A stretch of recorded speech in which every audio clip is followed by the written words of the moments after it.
বড় বড় কথা বলছে, সবাইকে টাকার বাচ্চা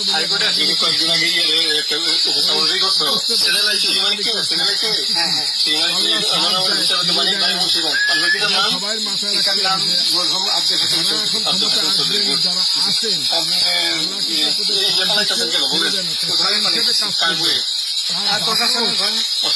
নেত্রীর দাপট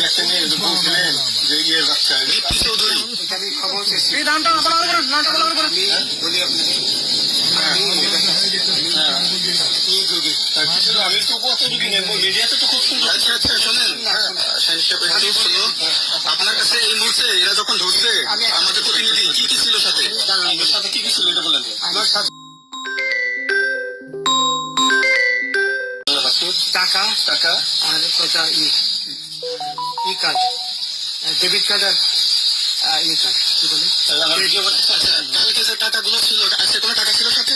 আজকে ছিল না, আজকে যে বাংলাগুলা হ্যাঁ 40,000 40 টাকা আজকে আজকে হ্যাঁ আজকে যেটা কয় টাকা ছিল দেখেনি? এই দেখেন ওই দেখেন 40,000 ছিল, 40,000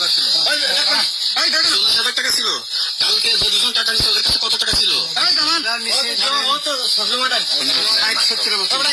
60-70 লাখ।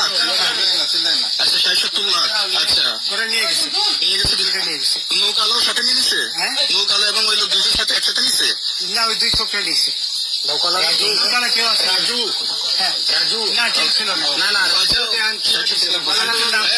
ফোন নাম্বার আছে আপনার কাছে? জানা দিচ্ছে নাই আমার ফোন নাম্বার সব নিয়ে গেছে। কত টাকা কন্ট্রাক্টে আসছেন? আমি 15,000 টাকা ওদের বলছিলাম, ওইটা আমি দিচ্ছি। কিন্তু পরে এই দুই ছেলে আমার মাইরা ধইরা। এই মাইকটা কোন জায়গায় মারছে ভাইয়া? বর্ডারে আনিয়ে মারছে তারের ভিতরে, ইন্ডিয়ার ভিতরে? ইন্ডিয়ার ভিতরে। আমরা তো ইয়ের নামে আমাদের বাংলাদেশের অনেকের নামে আমরা অনেক অন্যায় করছেন, জুলুম করছেন, এটা সঠিক? আমি জুলুম করি নাই। আচ্ছা এগুলো আইন আইন প্রক্রিয়া চলবে, এগুলো আমরা কিছু কথা বলতে পারি না হিসাবে। বাকিটা জিজ্ঞাসা করার আমাদের ঊর্ধ্বতন জিজ্ঞাসা করবো, আমরা যাই। তোমাদের পয়সা দিয়ে দিবে। আচ্ছা ঠিক আছে, ও পয়সা আমি দেবো, আমার ভাই বোন দেবে, আমি দেবো। আমরা আমাদের পয়সার কোনো প্রয়োজন নেই, ঠিক আছে? আপনি যদি সেফটি মানে ফালতু লোক 2 টাকা একদম ফালতু লোক। আমি এই দেশে এত কষ্ট করে এসেছি কি বাংলাদেশে বের করতে জন্য? জি না জি না। আচ্ছা ঠিক আছে।